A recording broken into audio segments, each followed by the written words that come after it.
Cordial saludo, aprecio tutor y compañeros, mucho gusto, mi nombre es Kevin Tovar, soy estudiante de filosofía del quinto semestre, estoy en la UDR Mariquita Tolima, este es el curso de filosofía contemporánea, estoy en el grupo 6, esta es la unidad 1, el taller filosófico 2, la argumentación sobre las posiciones o las posturas del existencialismo, vitalismo y nihilismo. Yo seleccioné a Arthur Schopenhauer y a su obra El mundo como representación y voluntad. Entonces quiero comentarles las ideas que él tenía y sus posturas frente a la libertad y al mundo que él concebía. Arthur Schopenhauer era un filósofo alemán que nació en Frankfurt de Meno el 22 de febrero de 1788 y murió en el Reino de Prusia el 21 de septiembre de 1860. Esa fue la fecha de fallecimiento. Fue un filósofo alemán y es considerado uno de los filósofos más brillantes del siglo XIX. Y bueno, también se puede considerar que él era ateo. Y su filosofía sirve como puente para varias corrientes del pensamiento. Estas corrientes del pensamiento son el budismo, el taoísmo y el Vedanta. Entonces su filosofía parte de pensar hasta el final. Entonces él es el máximo representante del pesimismo filosófico. Él también se relaciona su pensamiento filosófico con las posturas del ascetismo. Entonces él dice que una característica principal de todas las cosas, incluyendo al ser humano, es la voluntad, pero esta voluntad es ciega, es irracional y es absurda y es la consecuencia del sufrimiento humano, es la fuente de todos los sufrimientos. En su obra, El mundo como voluntad y representación, es la más importante de sus obras. Él opina que él se fundamenta en que el nirvana o la concepción de la serenidad absoluta viene a ser la aniquilación de la voluntad de vivir.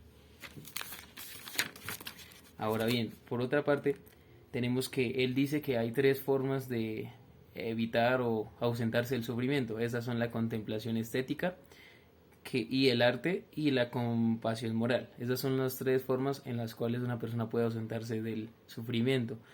Su trabajo impactó en varias áreas del saber, como la filosofía, la literatura y la ciencia. Él usa el idealismo trascendental para su sistema filosófico, pero ustedes dirán, ¿qué es el idealismo trascendental? El idealismo trascendental establece que todo conocimiento requiere dos elementos fundamentales. El primero, el objeto de conocimiento, y el segundo, el sujeto que conoce. Según Immanuel Kant, él dice que las condiciones de todo conocimiento se fundamentan no en el primero, el objeto del conocimiento, sino en el segundo, el sujeto que conoce, el sujeto mismo que conoce. Ahora bien, Schopenhauer dice que la introspección es la forma en la que una persona puede llegar al conocimiento al conocimiento esencial del yo, ¿sí? Y esta introspección viene a ser un principio metafísico que Schopenhauer denominó voluntad. Él dice que la existencia está marcada o está afectada por la lucha, por el conflicto y por la insatisfacción. Y esta viene a ser la conciencia humana. Él dice que la voluntad, Schopenhauer afirma que la voluntad es ser o esencia. Y este es un carácter metafísico cuyo correlato sensible viene a ser el mundo fenoménico. Ahora, con respecto al mundo como voluntad y representación, en este caso como representación, el mundo de los fenómenos es la voluntad misma objetivada. Y esa voluntad objetivada viene a ser la representación. Esta idea que acabo de decirles a ustedes es el principio antrópico. ¿Pero qué es el principio antrópico? Se fundamenta en lo siguiente. El principio antrópico establece que una teoría válida sobre el universo debe tener consistencia con la existencia humana.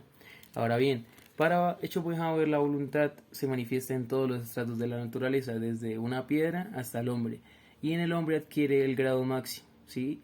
En este adquiere el grado máximo y se convierte en un deseo consciente. Para Schopenhauer el pesimismo, con respecto al pesimismo, él dice que la vida en el mundo es un brebaje agridulce en el que se está aprendiendo constantemente y se está adquiriendo comprensión. Entonces también él afirma que la voluntad no tiene propósito y no tiene ninguna meta determinada. Entonces, por lo cual es imposible satisfacerla. ¿Qué quiere decir esto? Que al ausentarse del dolor o al escapar del dolor solo queda el aburrimiento. Él dice también que el deseo humano era inútil, era ilógico y era algo irracional. Por lo tanto, al deseo ser todas estas cosas que acabé de nombrar, toda acción humana viene a convertirse también en algo inútil, sin ninguna dirección y viene a ser ilógico también. Entonces la voluntad viene a expresarse a través de la vida anímica del hombre y por lo tanto toma forma de un, de un continuo deseo que siempre está insatisfecho, por así decirlo. A partir de ese razonamiento, de hecho, Schopenhauer dice que toda la vida es sufrimiento. Finalmente, tenemos que la existencia humana, de acuerdo con Schopenhauer, es un constante pendular entre Escila y entre Caribdis, perdón. Escila, de acuerdo con la mitología griega, es una hermosa ninfa que después fue transformada en un monstruo marino. Y Caribdis, según la mitología griega, es un monstruo marino femenino. Él dice que el placer es la liberación del dolor y él dice que el suicidio no es inmoral.